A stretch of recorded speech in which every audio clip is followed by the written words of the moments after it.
우리가 계속해서 이제 요한복음 3장의 말씀을 가지고 이제 나누고 있습니다. 우리가 니고데모, 제가 처음에 설명했듯이 이 니고데모의 뜻이 승리한 백성이란 의미를 담고 있습니다. 어쩌면은 이 이름대로 이 니고데모는 실패하기 싫어서, 좌절하기 싫어서 그동안 성공하기 위해, 승리하기 위해 살아왔을지도 모를 일입니다. 결국 그는 자신의 바람대로 많은 백성들의 존경을 받는 위치에 오르게 되었지요. 똑똑한 지성인이 되었고 유대인의 지도자가 되었고 백성들에게 율법을 가르치는 바리새인이 되었습니다. 그는 겉으로 보면 승리한 삶, 성공한 삶을 살았던 사람입니다. 자신도 어쩌면 그렇게 생각했을지도 모릅니다. 이만하면 어느 정도 승리했다, 성공했다. 나를 불안하게 했던 실패와 좌절이라는 단어는 이제 내 사전에는 없다. 무엇보다 신앙 면에서 스스로 성공했다라고 여겼을 가능성이 큽니다. 그는 백성들의 존경을 받는 당시의 바리새인이 아닙니까? 하지만 이것은 나사렛 예수라는 이름을 듣기 전에는 그렇습니다.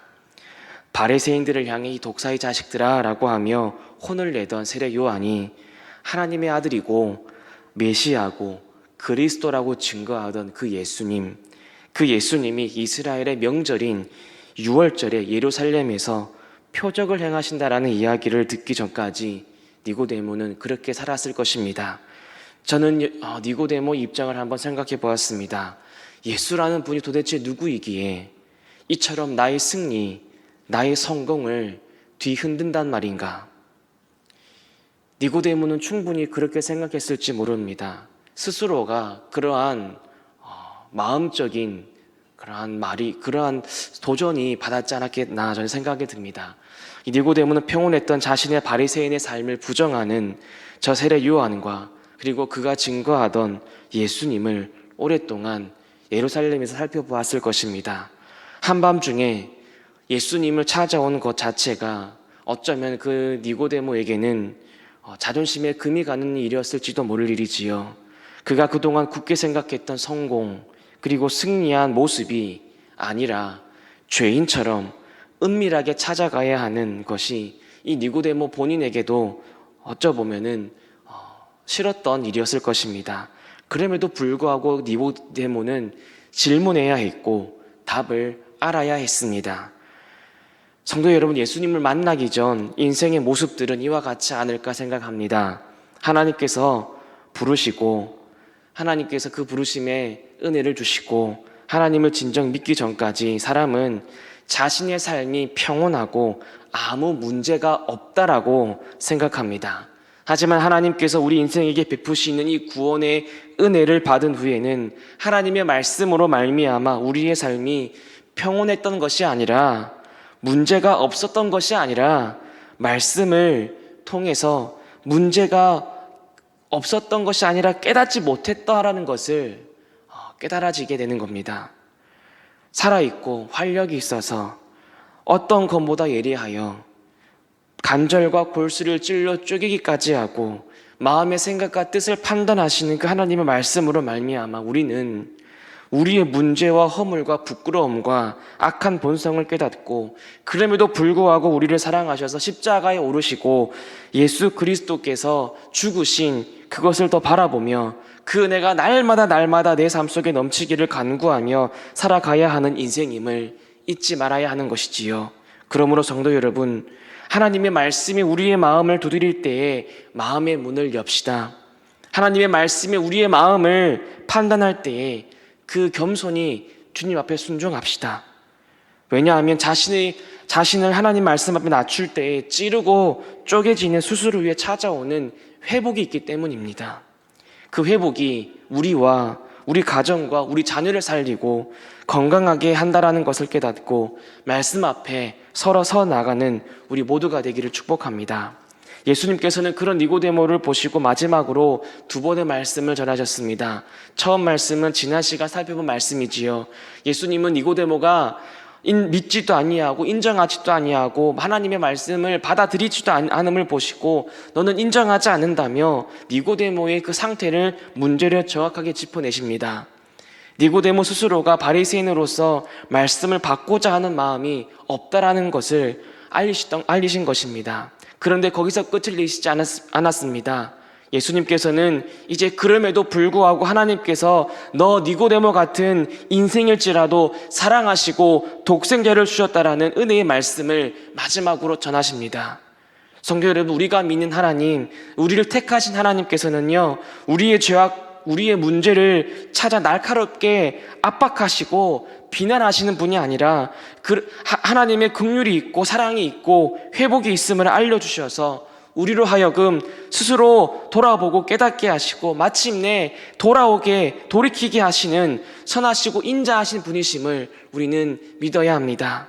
승리한 백성이라는 뜻을 가진 니고데모야, 네가 비록 지도자고 말씀을 잘 아는 바리새인일지라도 너는 깨닫지 못한 자다. 그런 하나님께서는 그런 너를 사랑하셔서 독생자를 보내셨다. 하나님은 너를 이처럼 사랑하신다. 네가 멸망하지 아니하고 영생을 얻어 승리한 백성으로, 진정 승리한 백성으로 살아가기 위해서 말이다. 예수님께서는 이를 위해서 14절에서 니고데모에게 구약시대에 일어난 한 사건을 말씀하십니다. 이 사건은 바리새인이라면 누구나 알고 있는 말씀이고 당연히 알고 있어야 하는 말씀입니다. 이 말씀이 당연히 알고 있었기 때문에 어쩌면 바리새인인 니고데모에게는 중요하게 여기지 않는 부분으로 여겨졌을 것입니다. 모세가 광야에서 뱀을 든 것. 이는 민수기 21장의 내용이지요. 출애굽한 이스라엘 백성들이 광야길로 행하던 중에 길로 말미암아 마음이 상합니다. 그래야 그 백성들은 해서는 안 될 악한 말을 하기 시작합니다. 민수기 21장 4절과 5절을 살펴보면 백성이 호로산에서 출발하여 홍해길을 따라 에돔 땅을 우회하려 하였다가 길로 말미암아 백성의 마음이 상하니라. 백성이 하나님과 모세를 향하여 원망하되 어찌하여 우리를 애굽에서 인도해 내어 이 광야에서 죽게 하는가? 이곳에는 먹을 것도 없고 물도 없도다. 우리 마음이 이 하찮은 음식을 싫어하노라.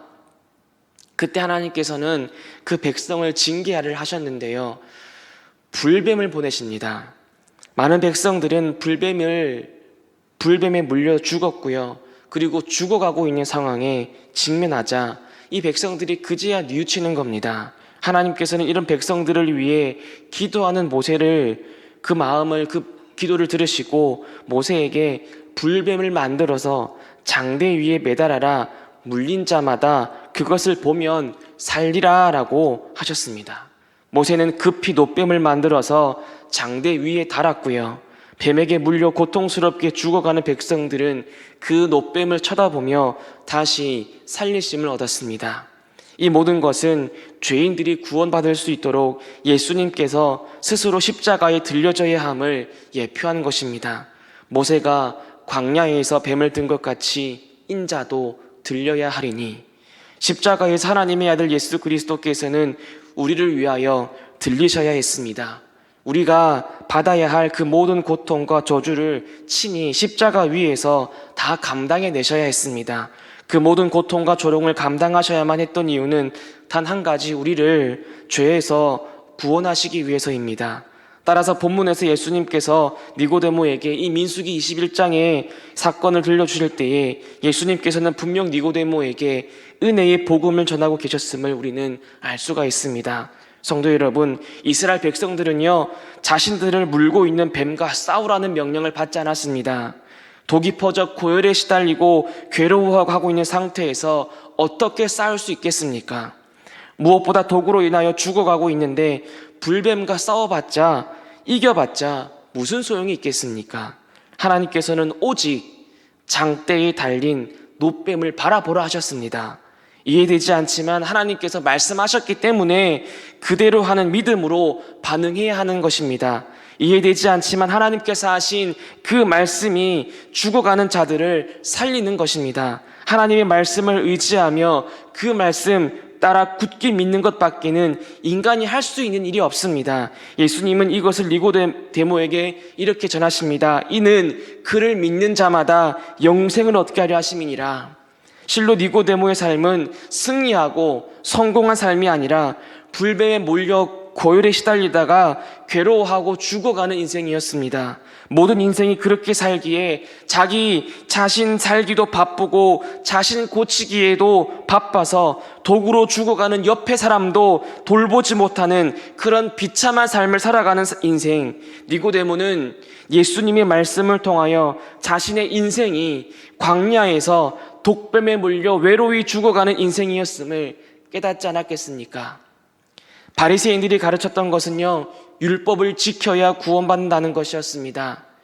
불뱀에 물린 상황 가운데에서 어떻게든 살아가 보려고 자신이 할 수 있는 모든 수단과 방법을 다 동원하여 1분 1초라도 더 살고자 입으로 뱀에 물린 상처의 독을 몸에서 빼내고 독이 더 이상 퍼지지 않도록 붕대로 자신의 팔과 스스로의 다리를 세게 묶고 고통스러운 아픔을 참아야 회복된다라고 가르쳤던 것이 바로 바리새인들의 가르침이었지 않았겠습니까?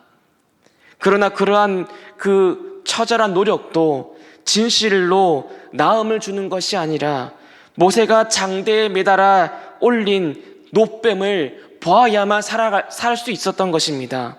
성도 여러분, 아무리 독을 입술로 빼내고 스스로 붕대를 꽁꽁 묶어도 퍼져가는 독에 괴로워하며 더 이상 손 쓸 수 없는 지경에 이를 때에 노뱀을 든 장대까지 기어갈 수도 없고 목소리를 높여 살려달라고 간구할 수 없었던 우리에게 하나님께서는 물린 자마다 그것을 보면 살리라라고 하심으로써 하나님의 그 말씀을 믿고 그들의 꺼져가는 눈을 들어 고침을 받을 수 있게 하셨습니다. 그러니 이제 우리 아무리 여러 번 물렸다 할지라도 또 그 독이 아무리 치명적으로 온몸에 퍼져 있다 할지라도 우리를 위해 십자가에 들리신 그 예수 그리스도를 바라봅시다. 그를 믿는 모든 자들에게 영생을 주시는 예수 그리스도를 향하여 믿음의 눈으로 바라보면 구원을 얻습니다. 나음을 얻습니다. 영원한 생명을 얻습니다. 더 이상 사망과 죽음이 우리를 무너뜨리지 못합니다. 지상에서 가장 비천하고 멸시를 받은 자라 할지라도 모든 인생 가운데에서 가장 비참하고 불쌍한 자라 할지라도 그리스도를 바라보는 자, 예수님을 믿는 자는 영생을 얻습니다. 예수 그리스도를 바라보는 자는 이처럼 희망이 있습니다. 우리 모두가 그런 은혜와 복을 받은 자들임을 잊지 말고 어떠한 상황과 환경 속에서도 예수님을 바라보기를 주님의 이름으로 축복합니다. 또한 성도 여러분, 우리 주변에 오랫동안 기도했는데 완강하게 불신하고 회개하지 않는 사람들이 있습니까? 그들을 향하여서도 기도의 끈을 놓지 말아야 합니다. 니고데모처럼 하나님께서 말씀하여 주신 이 치료의 방법을 듣고도 무시하고 오히려 일반적인 수단들을 사용하여 스스로 회복되기를 바라는 사람들이 있지 않겠습니까? 그러나 모든 수단과 방법을 다하였지라도 더욱더 중해지고 있음을 보고 그때서야 뒤늦게 후회하고 십자가 위에 들리신 예수 그리스도를 향하여 믿음의 눈을 든 사람도 고침을 받고 구원을 받는다는 것을 잊지 마십시오. 그들이 이런 악한 행동을 하였음에도 불구하고 하나님의 크신 은혜는 예수님께서 달리신 그 십자가 좌우에 함께 달린 강도 한 명에게도 내려졌다라는 것을 기억하십시오. 예수 그리스도를 믿는 자마다 멸망하지 아니하고 영생을 얻습니다. 그러므로 하나님께서 정하신 때에 우리 주변에 있는 그들도 주 예수 그리스도를 바라보게 될 것입니다. 그것을 끝까지 믿고 인내하며 그들을 위해 기도하고 기도의 눈물을 흘리고 기도의 자리로 나아가 그들을 위해 간구하는 우리 모두가 되기를 축복합니다. 마침내 예수님께서는 니고데모에게 분명히 말씀하십니다. 하나님이 세상을 이처럼 사랑하사 독생자를 주셨으니 이는 그를 믿는 자마다 멸망하지 않고 영생을 얻게 하려 하심이라. 예수님께서는 불쌍한 죄인들이 더듬어 찾으며 비틀거리고 더디오고 넘어지고 나올지라도 와서 믿고 바라보는 모든 자를 받으신다라고 하십니다. 그가 어떤 사람이든 믿는 자마다 멸망하지 아니하고 영생을 얻게 하십니다. 우리는 종종 이렇게 질문을 합니다. 하나님께서 나를 어떻게 구원하셨습니까? 어떻게 나를 사랑하셨습니까? 어찌 잠잠하셨습니까? 하박국 선지자도 이해되지 아니하는 망해가는 이스라엘을 보고 하나님께 이렇게 질문하였지요. 이 자리에 이런 의심과 원망이 마음속에서 불쑥불쑥 일어나는 상황과 환경에 처한 성도가 있다면 그 질문에 대한 답이 오늘 본문 3장 16절의 말씀이 있음을 깨달으십시오. 하나님께서 나를 위해 어떻게 하나뿐인 독생자를 그 잔인한 죽음에 넘기셨고 그 아들은 나를 위해 어떻게 기꺼이 그 장대 위에 오르셨는지를 다시 한번 믿음의 눈으로 바라보십시오. 그리하여 질문하던 하박국 선지자에게 오직 의인은 믿음으로 말미암아 살리라라고 하셨던 그 하나님의 말씀을 다시 한번 되새겨 보십시오.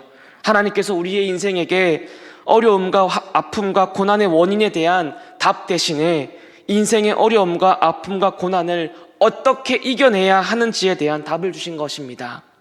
마찬가지로 불뱀에 물려서 독이 퍼져가는 가운데에서 우리의 믿음은 더욱더 빛나기를 소망합니다. 어렵고 아프고 고난 속에서도 실패하여도 믿음의 눈을 높이 드시고 주님을 믿으시기를 바랍니다. 이해할 수 없는 실패를 경험하셨습니까? 가난 속에서 절규하고 계십니까? 눈물 속에서 하나님께 외치고 계십니까? 독이 퍼져 온몸이 무너져가고 있습니까? 바로 그때가 하나님을 믿는 믿음으로 나무 위에 오르신 예수 그리스도를 바라봐야 할 때입니다. 이해할 수 없는 질문이 내 속에 차고 넘쳐도 그 광야와 같은 삶 한가운데에서 끝까지 예수님 바라보며 믿음 부여잡는 것이 믿음이 아니겠습니까? 그토록 힘겨워하고 괴로워하는 그때가 바로 믿음으로 살아야 하는 때입니다. 하나님이 안 계시는 것 같고 없는 것 같아서 마음속에 온갖 원망과 불평이 독처럼 내 마음에 퍼지고 입술에서 불쑥불쑥 튀어나올 바로 그때가 바로 믿음으로 그 모든 것을 이겨내고 극복하고 살아가는 때임을 기억하고 이제 우리 히브리서 12장 1절과 2절의 말씀처럼 인내함으로 우리 앞에 당한 경주를 하며 믿음의 주요 또한 온전케 하신 이인 예수님을 바라보기를 축복합니다. 이 말씀 후에 니고데모는 어떻게 되었을까요? 요한복음을 찾아보니까 7장에 보면 바리새인들이 사람들을 보내서 예수님을 잡아오라고 한 장면이 기록되어 있습니다. 그런데 바리새인들이 보낸 이 사람들이 예수님의 말씀과 행하신 일들을 보고 듣고는 다시 바리새인들에게 돌아와서 이런 분은 이제껏 만나지 못했습니다라고 보고를 하지요. 이 바리새인들이 예수님을 믿는 자들을 향하여 율법을 알지 못하는 이 무리는 저주를 받은 자로다라고 막 정죄를 해댈 때에 이 니고데모가 그들 가운데에서 이런 말을 합니다. 우리 율법은 사람의 말을 듣고 그 행한 것을 알기 전에 심판하느냐?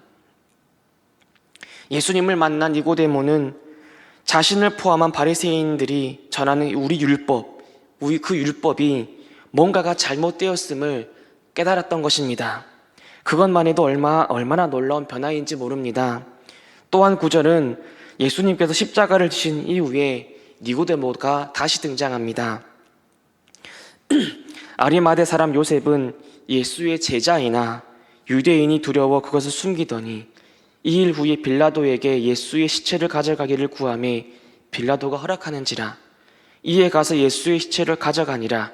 일찍이 예수께 밤에 찾아왔던 니고데모도 모략과 침향 섞은 것을 100리트라쯤 가지고 온지라. 이 문맥의 흐름상 니고데모는 이전에는 소극적으로 예수님을 믿고 살았다면 이제 예수님의 죽으심 이후에 아리마대 사람 요셉과 같이 자신을 드러내고 예수님을 장사하게 되었습니다. 죽은 누군가를 장사한다라는 것은요, 그를 가족이나 친구로 여긴다라는 의미입니다. 이러한 본문을 통해 저는 예수님을 만난 후에 이 니고데모에 대해서 제 나름 한번 분석해 보니까 니고데모는 아마 믿음으로 살아가기 위해 도전하는 모습을 보인 것이라 생각이 되었습니다. 믿음으로 사는 것, 여러분 참으로 힘듭니다. 많은 도전이 요구됩니다. 그러나 그 믿음의 눈을 들어 예수님을 바라보며 예수님께서 걸어가신 좁고 협착한 길을 걷는 삶 뒤에는 영원한 생명이 있기에 그 도전은 참으로 아름답습니다. 이런 아름다운 도전이 예수님을 믿음으로 바라보는 우리의 삶에 넘치기를 소망합니다. 그래야 날마다 주 예수여 어서 오시옵소서라고 고대하며 믿음으로 살다가 하나님 앞에 서는 날, 내가 너를 이처럼 사랑하였노라 착하고 충성된 종아라고 하며 칭찬받고 영원한 생명에 이르는 우리 모두가 되기를 주님의 이름으로 축복합니다.